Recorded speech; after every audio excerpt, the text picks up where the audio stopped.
ರೇವಣ್ಣಂಗೆ acid ಹಾಕಬೇಕು ಅಂತ ಹೋದಂಥ ಅವರ ತಮ್ಮನ ಮಕ್ಕಳು ಆ ಅಜಾತ ಶತ್ರುವಾಗಿ ಬದುಕಿದಂಥವ್ರು ಶ್ರೀಮತಿ ಚೆನ್ನಮ್ಮನವರು. ಅವರು ಕೂಡ ಇವತ್ತು ಚೆನ್ನಮ್ಮನವ್ರ ಬಗ್ಗೆ ನಾವು ಎಷ್ಟು ಹೇಳಿದ್ರು ಕೂಡ ತೀರ್ದು. ಏನು ಶ್ರೀಮತಿ ಚೆನ್ನಮ್ಮನವರು ದೇವೇಗೌಡರು ಇವತ್ತು ಅವರ ಚೆನ್ನಮ್ಮನವ್ರ ಬಗ್ಗೆ ನಾವು ಎಷ್ಟು ಹೇಳಿದ್ರು ಕೂಡ ತೀರ್ದು.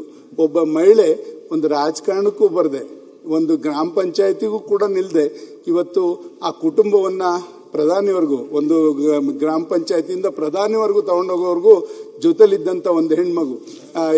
ಒಂದು ಹೆಣ್ಮಗು ಅಂತಂದ್ರೆ ಅದು ಚೆನ್ನಮ್ಮನವರು ಅಂದ್ರೆ ಅತಿಶಯವಾಗಲಾರದು ಅಂತಕ್ಕಂಥದ್ದನ್ನ ಈ ಸಂದರ್ಭದಲ್ಲಿ ಸ್ಮರಿಸ್ಕೊಳ್ಳಿಕ್ಕೆ ಬಯಸ್ತೇನೆ. ಅವರು ಇವತ್ತು ಏನು ದೇವೇಗೌಡರು ರಾಜಕೀಯಕ್ಕೆ ಬಂದಂಥ ಸಂದರ್ಭದಲ್ಲಿ ಇವರು ಕೂಡ ಏನು ಮುತ್ತಿಗೆರಹಳ್ಳಿನಲ್ಲಿ ಜನಿಸಿ ಅಲ್ಲಿಂದ ಅವರು 72 ವರ್ಷಗಳ ಕಾಲ ಸುದೀರ್ಘ ಕೌಟುಂಬಿಕ ಜೀವನದಲ್ಲಿ ಇದ್ದಂಥದ್ದು.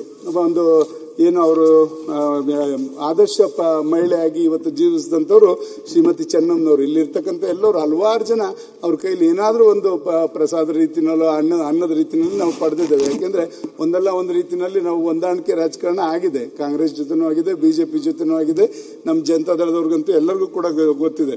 ಎಲ್ಲರೂ ಕೂಡ ಅವ್ರ ಕೈಲಿ ಏನಾದ್ರು ಒಂದು ತನ್ನನ್ನು ಕೂಡ ತಿಂದಿದ್ದೇವೆ ಅಂತಕ್ಕಂಥದ್ದನ್ನ ಎಲ್ಲರೂ ಕೂಡ ಸ್ಮರಿಸ್ಕೊತಾರೆ. ಅವ್ರ ಬಗ್ಗೆ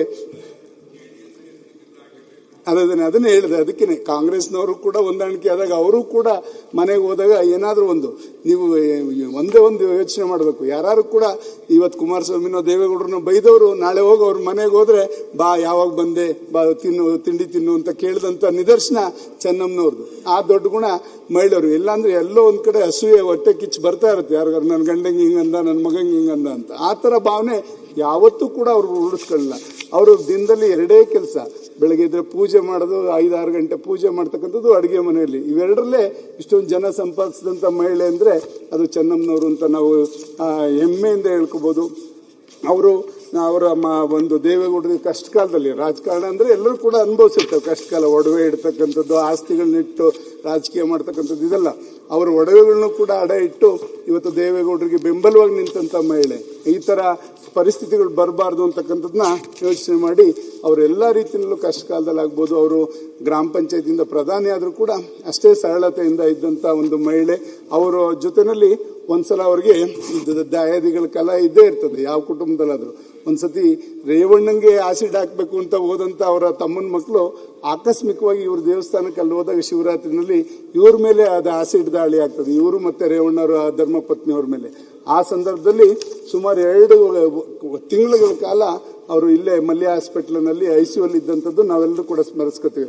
ಆ ಸಂದರ್ಭದಲ್ಲಿ ನಮ್ಮ ಚೆನ್ನೈ ಒಡೆಯರು ಇದ್ರಲ್ಲ, ದಾವಣಗೆರೆ ಚೆನ್ನೈ ಒಡೆಯವ್ರ ಮಗ ಉದಯ್ ಶಂಕರ್ ಒಡೆಯರ್ ಅಂತ ಡಾಕ್ಟ್ರು, ಅವರೇ ಪ್ಲಾಸ್ಟಿಕ್ ಸರ್ಜರಿ ಒಂದು ಮಾಡ್ತಿದ್ದಂಥವ್ರು. 2 ತಿಂಗಳ ಕಾಲ ಅವರು ICU ಇದ್ದಾಗ ಅವ್ರನ್ನ ಎಲ್ಲ ರೀತಿ ಒಂದು ರೀತಿಯಲ್ಲಿ ಒಳ್ಳೆ ರೀತಿಯಲ್ಲಿ ಅವ್ರು ಬದುಕೋದಕ್ಕೆ ಅನುಕೂಲ ಮಾಡಿಕೊಟ್ಟಂಥವ್ರು ಸನ್ಮಾನ್ಯ ಉದಯ್ ಶಂಕರ್ ಒಡೆಯವರು. ಅವರು ನಮ್ಮ ಸಂಬಂಧಿಗಳಾದರೂ ಕೂಡ ನಮ್ಮ ಊರಿನ ಹೆಣ್ಮಗುನೇ ಅವ್ರಿಗೆ ಕೊಟ್ಟಿರ್ತಕ್ಕಂಥದ್ದು.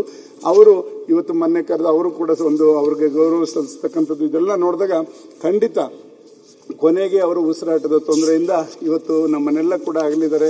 ಅವರ ಒಂದು ಏನು ಅವರು ಇದ್ದಂಥ ಸಂದರ್ಭದಲ್ಲಿ ನಮ್ಗೆ ಯಾರಿಗೂ ಕೂಡ ಗೊತ್ತಾಗಲಿಲ್ಲ ಎಷ್ಟು ಜನನ ಅವ್ರು ಸಂಪಾದಿಸಿದ್ದಾರೆ ಅಂತಕ್ಕಂಥದ್ದು ಯಾರಿಗೂ.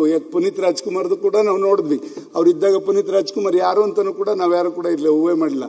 ಅವ್ರು ತೀರ್ಕೊಂಡಾಗ ಅವ್ರು ಮಾಡಿದಂಥ ಸೇವೆ ಏನು ಬಂತು ಆ ರೀತಿಯಲ್ಲಿ ಚೆನ್ನಮ್ಮನವ್ರು ಅವ್ರ ಮನೆಗೆ ಹೋದಾಗ ಬರೀ ಹೋದವ್ರಿಗೆ ಊಟ ಉಪಚಾರ ಅಷ್ಟೇ ಅಲ್ಲ, ಸಣ್ಣ ಪುಟ್ಟವ್ರು ಏನಾದ್ರು ಜೀವನಕ್ಕೋ ಮತ್ತೊಂದು ಅವ್ರಿಗೆ ಏನಾದ್ರು ಸಣ್ಣ ಪುಟ್ಟ ಕೆಲಸನೋ ಏನಾದ್ರು ಹೇಳಿ ಮಾಡಿಸ್ತಾ ಇದ್ದಂಥದ್ದು. ಈ ರೀತಿಯಲ್ಲಿ ಅವರು ಜನಗಳನ್ನ ಸಂಪಾದಿಸಿ ಆ ಅಜಾತ ಶತ್ರುವಾಗಿ ಬದುಕಿದಂಥವ್ರು ಶ್ರೀಮತಿ ಚೆನ್ನಮ್ಮನವರು. ಅವರು ಕೂಡ ಇವತ್ತು ಅಗಲಿರ್ತಕ್ಕಂಥದ್ದಕ್ಕೆ ನಮ್ಮೆಲ್ಲರಿಗೂ ಕೂಡ ನೋವಾಗಿದೆ. ಇವೆಲ್ಲ ಏನಿವತ್ತು ಮಾಯನಿಯರು ಎಲ್ಲರೂ ಕೂಡ ಇವತ್ತು ನಮ್ಮನ್ನು ಅಗಲಿದ್ದಾರೆ. ಅವರ ಅಗಲಿಕೆಗೆ ಆ ಭಗವಂತ ಅವರಿಗೆ ಚಿರಶಾಂತಿಯನ್ನು ಕೊಡಲಿ. ಜೊತೆಯಲ್ಲಿ ಆ ಕುಟುಂಬಕ್ಕೆ ಆ ಒಂದು ದುಃಖವನ್ನು ಭರಿಸ್ತಕ್ಕಂಥ ಶಕ್ತಿ ಅವ್ರ ಕುಟುಂಬಕ್ಕೆ ಮತ್ತೆ ಅವ್ರ ಬಂಧುಗಳಿಗೆ ಎಲ್ಲರಿಗೂ ಕೂಡ ಆ ಭಗವಂತ ಶಕ್ತಿಯನ್ನು ಕೊಡಲಿ ಅಂತಕ್ಕಂಥದ್ದನ್ನ ಪ್ರಾರ್ಥನೆ ಮಾಡ್ತಾ ಇವತ್ತೇನು ನೀವು ಸಂತಾಪ ಸೂಚನೆ ಒಂದು ನಿರ್ಣಯವನ್ನು ತಂದಿದ್ರೆ ಅದಕ್ಕೆ ಬೆಂಬಲಿಸ್ತಾ ನನ್ನ ಮಾತು. ಬಾಬು, ಈಗ ಚೆನ್ನಮ್ಮನವ್ರಿಗೆ ಮುಖ್ಯಮಂತ್ರಿಗಳು ಸರ್ಕಾರದ ಗೌರವವನ್ನು ಕೂಡ ಕೊಟ್ಟಿದ್ದಾರೆ. ಅದು ವಿಶೇಷವಾಗಿ ಹೇಳ್ತೇನೆ. ಮುಖ್ಯಮಂತ್ರಿಗಳು